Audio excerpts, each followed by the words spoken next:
Hello again, whiskey friends. Thanks for joining me today for another episode. The weather's getting nice out here. Trees are blooming. Can't wait for the season to come back.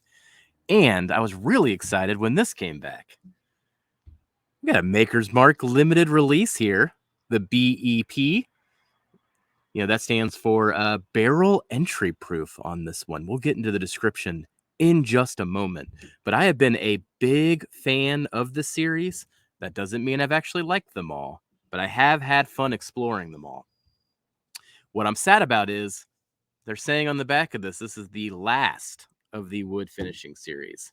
So, hey, if it's going to go out, let's see if it goes out with a bang. Thanks for joining me today, everybody. Let's kick off the show.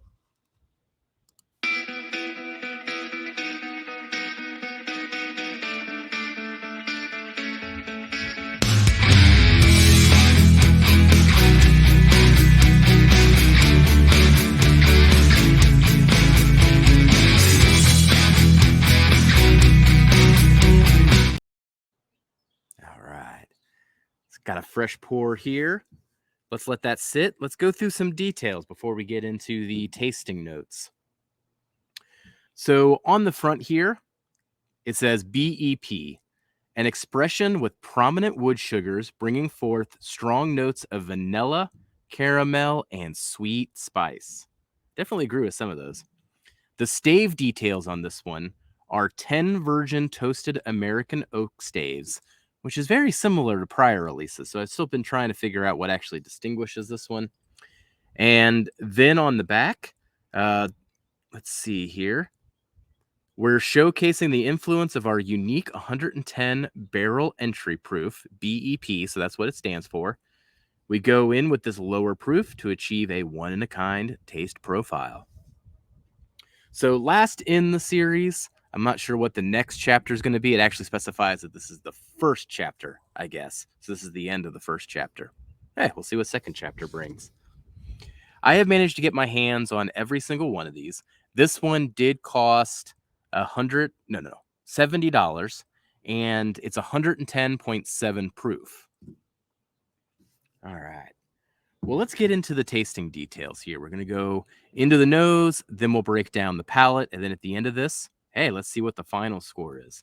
I'll also comment, too, on where I think it falls amongst other the Maker's Mark limited edition releases. Cheers, everybody.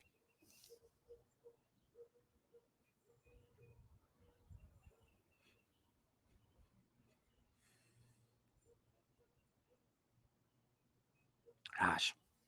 So it mentions it on the front label, that it's how'd they describe it? Sweet spice. Man, it is spicy, especially for a wheater. I think that was actually the first thing I wrote down on my review was spicy. Like the nose comes across as spicy. Lots of cinnamon and lots of just baking spices in general and pepper. So the first things I think about when I sip on this one is all about the spices and the spiciness of the spices. Now, there is this underlying bready note. I've been trying to articulate how best to describe it. I'd essentially break it down to a freshly baked French baguette. If you go to the grocery store and they got them all just lying out there, those 3-foot long baguettes, something like that.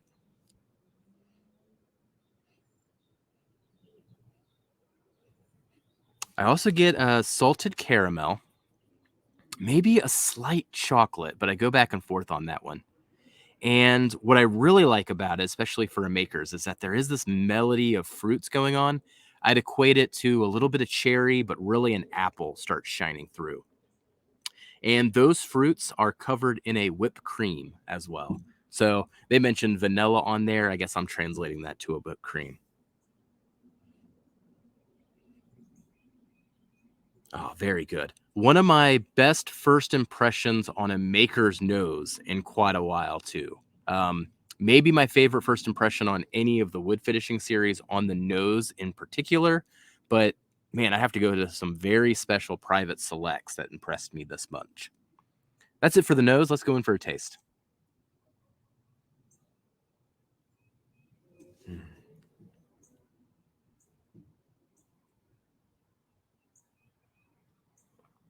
Man, I just adore the mouthfeel and how oily this thing is.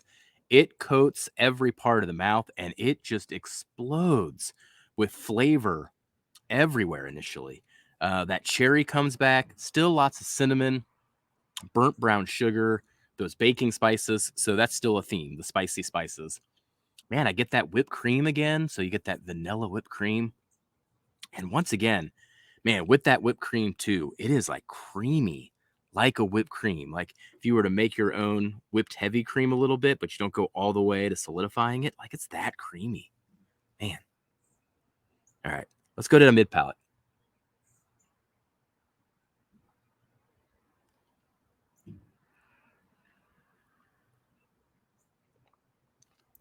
Okay. Mid palate brings more of the same. I think what enters the picture for the first time mid palate, I would describe it as a peanut butter mousse. So not like a dense peanut butter or the peanut butter inside a peanut butter cup. It's not that. It's more of a whipped peanut butter, thus the mousse kind of thinking behind it. Still the cinnamon, still the brown sugar, and still the vanilla whipped cream. That just continues forward. The other thing that I find mid palate that doesn't present itself anywhere else is it's a banana note, but it's a uh, is it a ripe, overripe? No, underripe.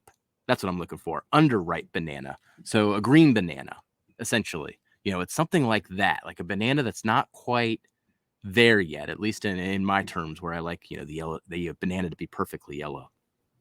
But a little bit of banana in there. That throws me off too. All right, let's go into the finish. Hmm.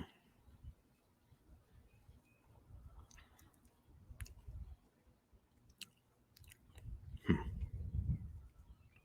So carrying through all the other experiences, the cinnamon, the brown sugar, the baking spices, the apple comes through, and the cherry comes through here. But I want to go back to the fruits in just a moment. The other thing that it does towards the finish is it really darkens up. I'd equate it to a dark molasses, maybe even a maple syrup, but something around that realm where you're getting that kind of woody sweetness. And at the very tail end, I get what I would describe as shaved coconut, maybe in the form of a macaroon, going all the way to that. Also, once again, very, very, very sweet, getting that vanilla whipped cream. And I'd even go as far as confectionery sugar or maybe like a non flavored rock candy. That type of sweetness starts coming through. Ah, one more sip. Let's see if I find anything else.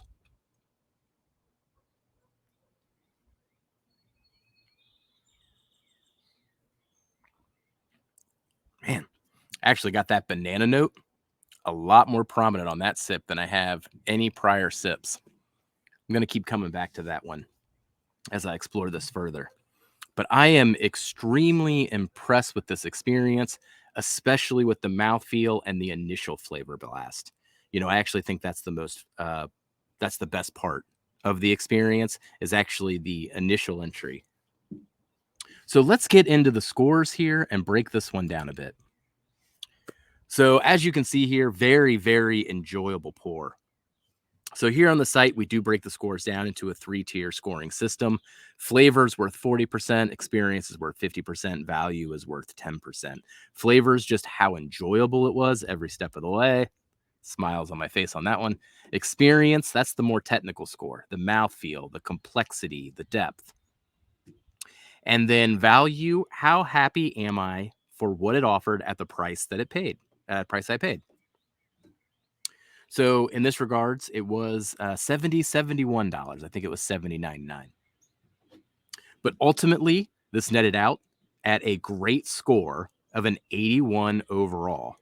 The flavor is great nearly the entire time. The experience is great.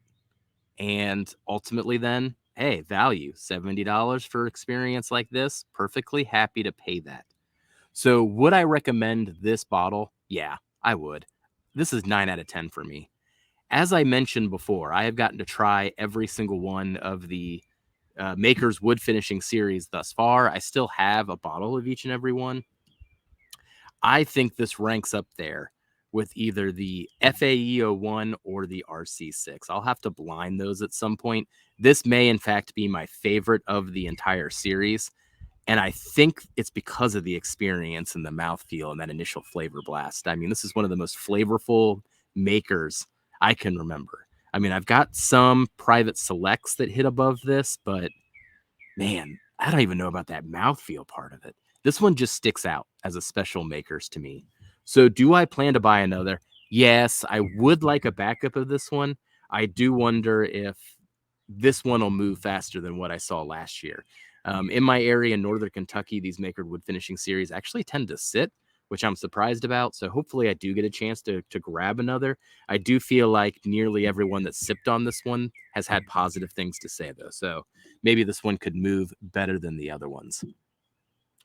Ultimately, I would like to do a blind of the entire series.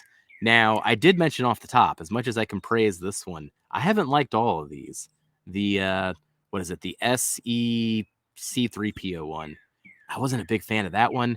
And then last year's releases, I was just okay on, especially the French oak one, which surprised me. I actually struggled with that one a bit. So when I'm singing the praises of this one in particular, it's not that I just love this series so much. No, this is just a really, really good pour. A great pour, in fact. Well, that walks us through the Maker's BEP. Recommend from me. So let me know what you think in the comments. If you've gotten a chance to try this one, do you agree, disagree? What did you like the most? And if you didn't like it, why didn't you like it? I'm quite curious. And then let me know if you're finding that underripe banana note that I'm getting more and more now on my, what's my third, fourth pour into it. Let me know if you're getting that flavor note. Well, thank you for joining me today, whiskey friends. I'll catch you on the next review. Bye, everybody. Jeff, just be friends with me. But you have these whiskey friends, and you say hello again. Oh, Jeffrey, you should just be friends with me. But you have these whiskey friends, and you say hello again. Oh, Jeffrey, you should just be friends with me. But you have